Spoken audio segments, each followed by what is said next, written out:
What's going on, everybody? Welcome back to the Reload Elite Series. So, shocking developments here. Team in last place got themselves the Victory Royale in the last game. Now, the question is, where do Mopping and BRD go from where they were in 20th place? Well, all the way up to 13th. Take a look there. 7 placements up. I'm telling you guys, this is, again, why I love Fortnite. Anything can happen.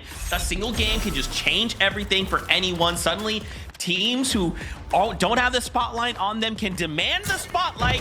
What an incredible time. But that's what we talked about before, right? I just wanted to put a nice little bow on that. Now let's go up the leaderboard. Let's take a look at how things are shaking up at the top. Okay, let's take it all in here, guys, because what started as like a crazy lead for Peterbot and Pollo is not the case anymore, Vivid, right? Like, this is very, very close right now.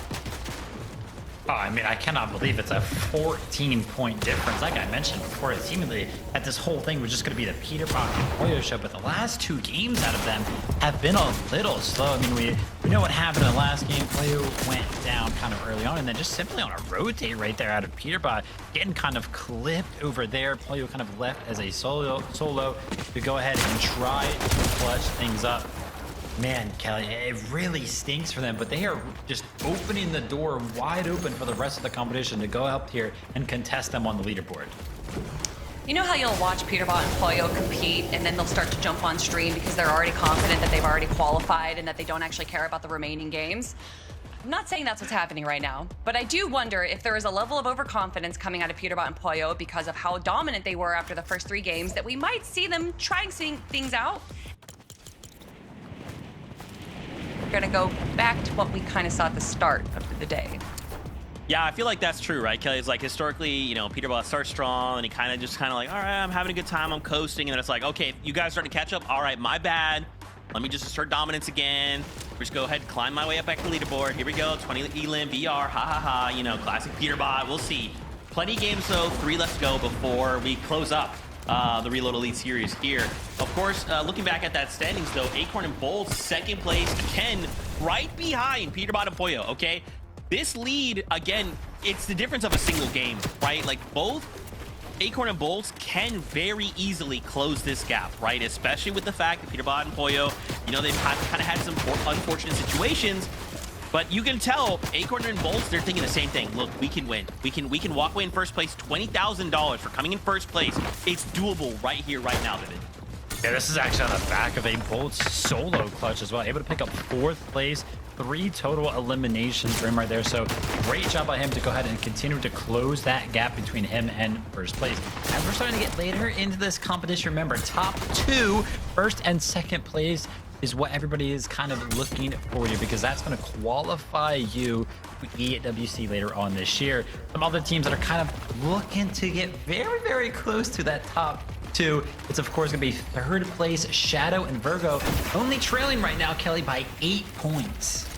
Oof, 8 points, and that's going to be the difference between if you go to EWC or not. I could not be them right now. The amount of pressure that this team must be feeling, Virgo and Shadow, one of the dark horse teams that honestly does not deserve that title, because Shadow has been an incredible player for so long now, and maybe they finally found their spot in Reload to really shine, to really showcase their abilities. We already got a Victory Royale out of them, but can they get 2? I mean, with how they've been kind of running the low ground right now, I think that is a possibility, Zeke.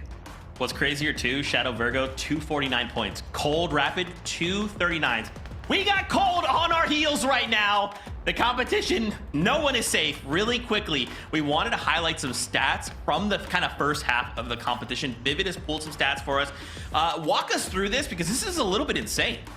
I mean, every single time that Peterbot is in a competition and we showcase the eliminations and the damage dealt, he's always at the top of the leaderboard, right? So going to be going ahead and leading in those respective categories. I feel like somebody else, Kelly, that we always see lead a specific stat as well, is going to be Cole. I feel like every single time, he's just the best at getting such a good damage ratio. No one wants to touch Cold. Cold can dodge bullets like he's in the Matrix or something. I don't know how he does it, but someone that needs to be dodging maybe a little bit more is Iamzo with 13 respawns. That's a little rough right there. It's just Higgs, man, right? We saw him not that long ago taking that fight right to Iamzo. But listen, this is Iamzo. Everything's fine. Everything's chill. 3 games left to go very quickly. for this last few games. What are you guys hoping to see? Are we looking to change things up or stay the course? What do you think? Oh no, we gotta stay the course, right? Like, I mean, our top 4 is just so close right now. If this keeps going, our last game is gonna be absolutely crazy. Where's that goldfish? I know that there's a goldfish in there. I want to see it, Zeke. I didn't call that out, Fortnite fam. She did. That's on her. You light her up, not me. All right, guys. With that being said, game number 6 is ready to go. So, casters, over to you. Yeah, I gotta say, you know, at first I was thinking, is this gonna be a runaway train? Are we gonna have a boring NA? No, not anymore. This standings J-Pub. We got a tournament on our hands. Yeah, even I thought a runaway train, a 2-horse race. Nope, at this point in time, we got 4 teams looking to take those top 2 spots and really get rid of the pressure for the rest of the Reload Elite Series qualifiers. You get a little bit of freedom. You can condition your drop spot. So for these next 3 games, no mistakes can be made because you can probably wave your chances goodbye if that happens. Yeah, and hey, look, you know, Kelly says something exceptional. We're gonna...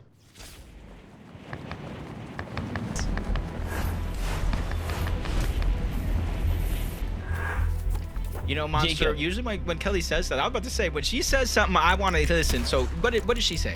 I mean, when we break down Shadow, right? You know, I was trying to think. I've known this team and seen this team for so long. And then I thought to myself, what was the problem they were having in all those other games? It's their draw spot. They haven't had a chance to really get that tier 1, you know, opportunity at loot, right? But you put yourself in reload, and it's like early game is not a problem no more if you can get past that. So I think we are seeing this game mode really open up and possibly highlight the fact that, hey, there are going to be players that are going to excel in a reload setting that otherwise have a bit of a harder time in the traditional battle royale kind of situation. So if that all starts to come together, I mean, this is really going to take form and be a super interesting series.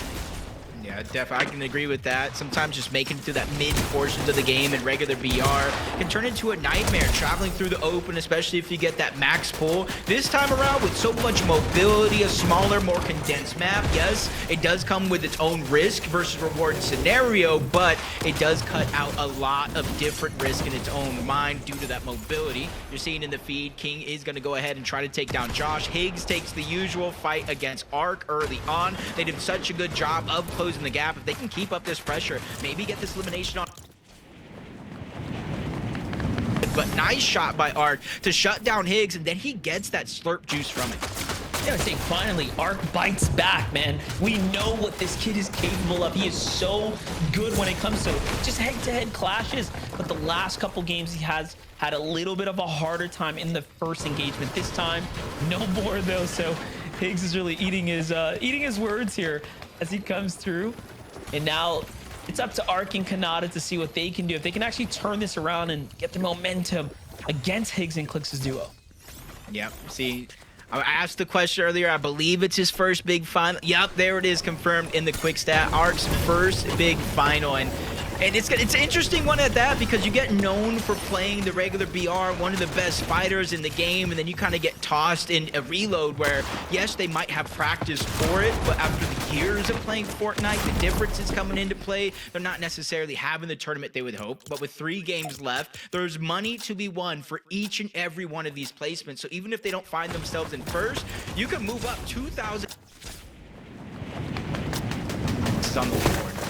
Yeah, it's a lot of money, as we all know, so that's just a bonus, right? We all know that the real fight is typically for the prestige when it comes to these players, you know? Everyone remembers who took first place, but second and third are shortly forgotten afterwards. But hold up, as I'm looking off to the left-hand side here, Regular and Mopping, have they just found their second win right now? Coming off the win, now all of a sudden finding some fast eliminations here in their early game. They just don't seem to be taken lightly anymore. I mean, sometimes that's all it takes, is that one little momentum shift to start to boost the confidence. And this has been a team that Colden game, Lights and Flex as well, but this is a team that was taking some of the loot away from Steamy Stacks. Cole tries to push it again. He gets sent back to the reboot. Luckily for him, Rapid is still alive, and they do have that POI to themselves. So if you haven't watched it, you might not have guessed later on the game that Rapid did go down, as Ritual and Agers are going to take down I Am Enough. And this is where it starts to get interesting. You're seeing a lot of early game eliminations coming out of our contenders. Peterbot, no shield right now in a box fight here. What? all went wrong. He doesn't care about Oliveira or Jason's HP pool. They can have the advantage. He's still going to fight. Not even looking to pause here. Spoyo's got the other side, so of course he's looking to support him. Spoyo should be the finisher. That's one big tag. Doesn't quite get it. We're just moments away likely from a quick Elin here. And there it is.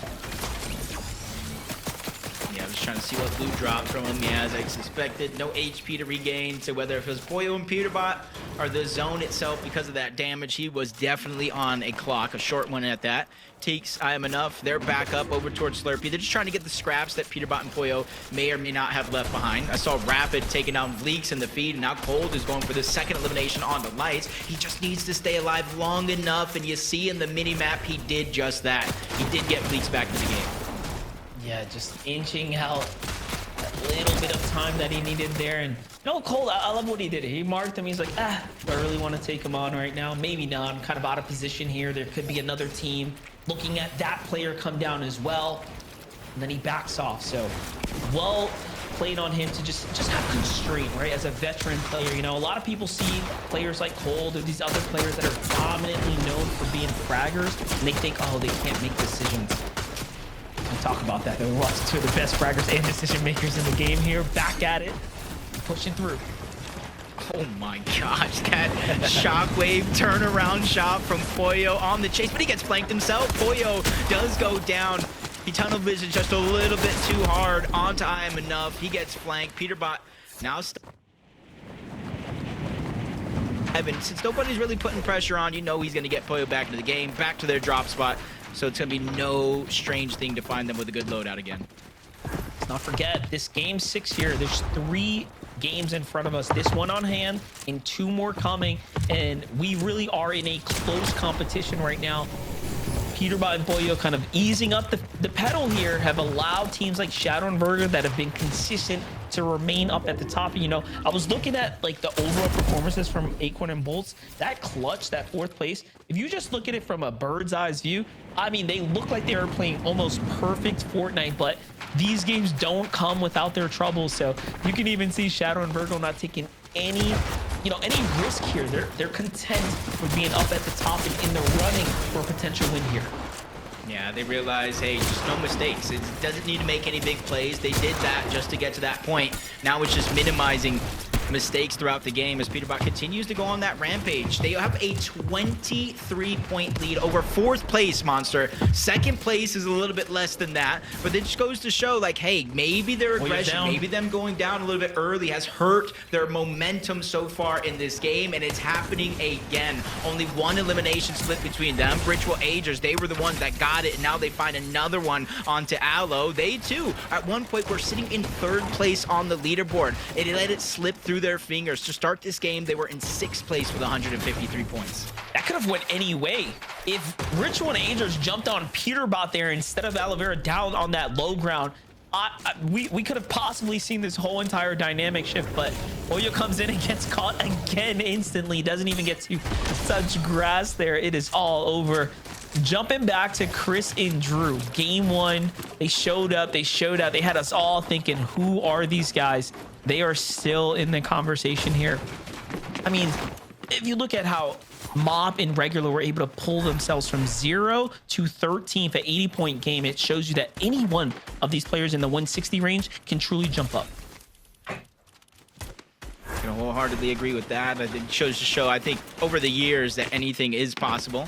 Is Acorn and Bolts again under the radar. And one of the biggest differences that I've seen so far is we've watched Poyo, we've watched Peterbot, we've watched Higgs, Arc, Kanata, Cold, Rapid hunt down their eliminations early when they are uncontested. Acorn and Bolts are uncontested as well, but they're playing together the entirety of the game. They say, hey, if we're gonna win or lose this game, it's not no desperation looking for eliminations. It's because we deserve to win this tournament. Such different play dynamic here. On screen, Agers and Ritual, though, back at it here, making a rotate. They're going deep into the storm right now, just likely content with all that they have behind, and they're going to play for the outskirts. Just give them a little second there.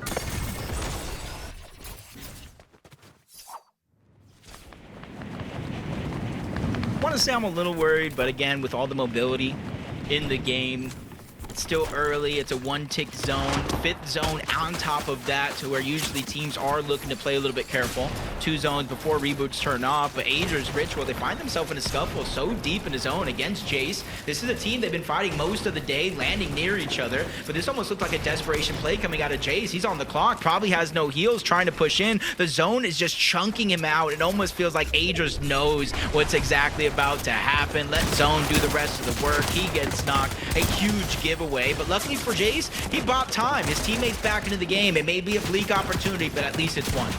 Yeah, Ager's all he has to do is just get a little bit of damage on him for the credit there. And look, you give it a second, and Peterbot and Boya turned back to get back in the storm here to try to find the fight. And look, you know what's kind of crazy about this is, talk about teams being content and playing a bit more passively, right, in late into the game. And then there's Peterbot and Boya. They haven't stopped pushing for it, but what do they have to show for all that activity, Jacob?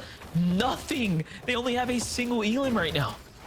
Yeah, it's just unfortunate the way some of these fights have shaken down. Some of them getting stolen away, but this game, Poyo was probably taking a little bit too many fights, kind of getting put in a blender. That kind of slows down the Peterbot train that we know he can be. Forced to stay alive, get the reboot.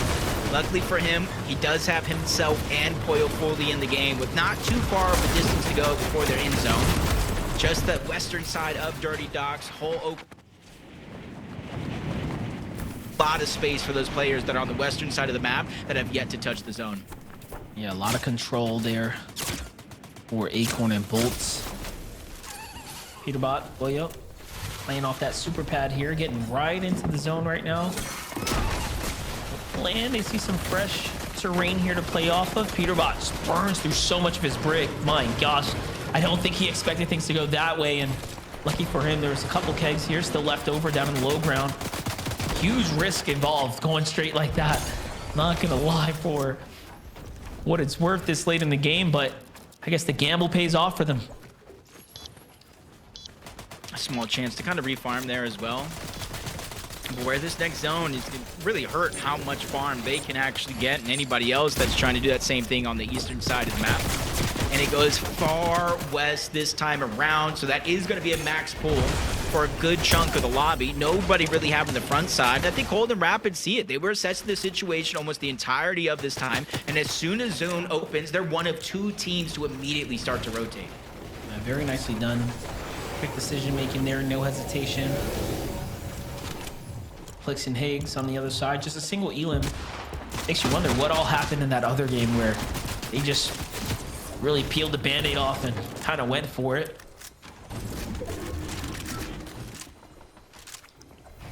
You know, we talk about a 23-point gap to start this game between 1st and 4th. From there, it was about a 95-point fall off, and that team was Clicks and Higgs. So with 3 games left, if you could somehow figure out a way to repeat that performance Monster was talking about, where Higgs had at least 8, 9 eliminations by himself, Clicks having a few, getting into the double digits. And if they can start to get into that money placement as well, we could see a 4th team, or a 5th team, I should say, enter into the mix in terms of contenders. As Curve and Craze make their way on over, Flowberry Fizz mix in the Shockwave. That means they can one-hop their way to safety. Old Acorn finally starting to get active here. This does seem to be around the time they like to just turn on the lights. You know, they just come out of the woodworks. They're like, all right, we're in zone 7, we're in zone 8. It seems like this is where they get the most comfortable so far. Acorn and Bolts are the one of 2 teams that haven't respawned a single time.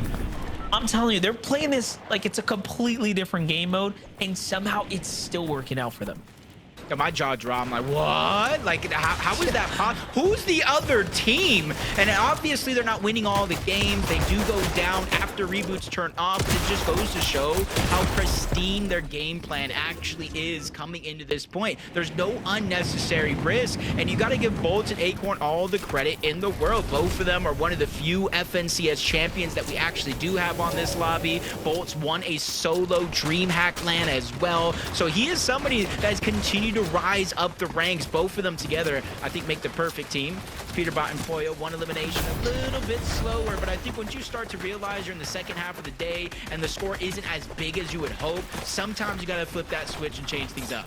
Oh, for sure, and it's working out right now. They Shockwave on in, but Here, name of the game is get positioning, get to safety. Meanwhile, high ground, much different visual from the last time. Early on here, Olsen and team are looking to go in and get a bit risky here as they go up and truly commit the resources it takes. But Peterbot and Boyo come right up behind them, and you see in the feed there on their way up, they land a double pump onto Olsen, and Tab is off screen, but he falls before you know it. Yeah, Boyo falls as well.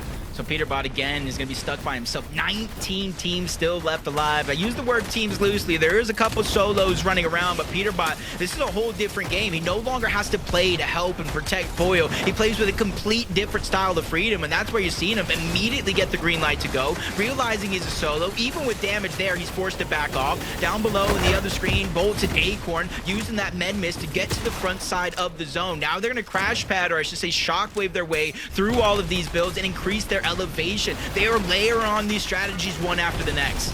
Cold and Rapid want that first place seed, even if it's temporary. They are fighting their way up. Clicks and Higgs are still in the fight as well. 3 elims for them now. They had a slow early game and a fast mid to end now as things are starting to pick up for them here. Higgs eyeing up the situation, downloading what's going on around them. Shadow and Virgo sticking true to their very cat-like playstyle, just silent as ever, inching their way around, not making a fuss, not making a splash at all. This is a very non-flashy playstyle from them, and it is working. Yeah, they're not trying to get any of that attention. You feel like, hey, if we gain attention, they're going to get targeted. As Peterbot using the last of his slurp juice, going out and around, gets the knock onto Chris, but instantly goes down shortly after. And now this opens up a lot for Acorn, for Bolts, for Cold, for Rapid, anybody that's still in the hunt. As Batman, Cho, and Lawrence, they get the exotic slap cannon. That is almost infinite heals if you have the time to let it recharge. Cold and Rapid, they're next on that list. 4th to start this game. Another elimination. 3 more points plus the plate. They are rising up fast. Definitely the worst performing game right there for Boyo and Peterbot. You know, not a lot of elims and definitely falls short, so it's going to be pretty tough. And look, Higgs is also solo right now. He's going to play the med mist deep in the storm. You know, I'm surprised we haven't seen more of these types of plays here on this kind of level of the tournament, considering how many abundant, you know, med mists we've seen in the inventories. But Cold and Rapid still turning online right now. They have jumped their way into the conversation as well. We're going to have a new first place team after this. That team is Cold and Rapid. They're trying to condition everybody next to him, push them out. He has the drum gun in his inventory. It burns through those builds in order to find damage. Higgs still keeping it going as a solo, though, on the right, but he's running out of builds. Less than 10 left. He found himself the sweet spot on the side, but there's somebody else on the other side ready to knock on that door. This is crazy. Cold and Rapid, top 6 now, almost a top 5 here. Ultimate low, but he's running low on material. There it is, a good cutoff, but left camera peak, we all know, is not favorable at all. So look at how they switch the things around here. Meanwhile, Higgs is still going as he finds paper there on the low ground too. He's got material, he's playing the storm here, and he's just a disruptor in the lobby. Yeah. Now Higgs thought he was smooth sailing, high ground pressured him, and not let Cold and Rapid notice, hey, there's somebody else around. They went in for the elimination, and these are the 2 teams that have a chance to take first. But Rapid goes down, Acorn falls as well. Bolts versus Cold down below, but it does not happen. That's I am enough with the flank as him and Teeks, flying under the radar on the high ground, steal away that game and take their moment. The second time we've seen it happen now. The team on high ground just ever slowly, ever lurking, coming through and sniping that victory royale in the final moments. And just like that, game 6 is over there, Zeke. What did I say? Anything could happen. This time it's not last place, it's 14th place. Again, guys, I don't know what's happening, but like there's just like a point in the game where we're just like high ground. I don't know. I don't know what's up there. What's high ground? I've never heard of that. And it allows these teams to just kind of slowly, they just take a deep breath. They just play out their game and it all goes their way. But for Tech and I Am Enough, man, it's a victory royale. I mean, there's prize money on the line with 2 games left to go. If they were to string this together, maybe they could break it to top 10, top 2. I don't know. The world is our oyster, Vivid. I know, it's kind of crazy, right? I feel like on NA, we're kind of watching our lobbies just fizzle down, you know, just based on how all of the teams on lower ground are kind of playing, right? You would maybe expect to see a lot more plays using these shockwaves to kind of go up and take the higher ground. But I feel like a lot of the time, some of these teams on higher ground are getting this kind of like free ride all the way to the end. But They're choosing their opportunities perfectly. They know exactly when to go ahead and drop down and take that face off right now. And it's just been working out so much, and it works out perfectly for this team as well. Honestly, that was the best situation for them to be in, holding high ground there. When you have Cold and Rapid on low ground, Acorn and Bolts on low ground, Higgs is a solo on low ground as well, you really don't have to worry about anyone kind of looking up at you because there's just so much action going on the low ground that they were kind of safe to just walk on through until the very end. But of course, they did get the final elimination. I do not want to discredit their win there. They played that so well and took advantage of what was going on in the low ground. I love it. Another piece of key information here. Peterbot Poyo did fall in that game outside of placement, and the implication is quite big. So let's take a look at the standings after this break. When we return, prepare for shock.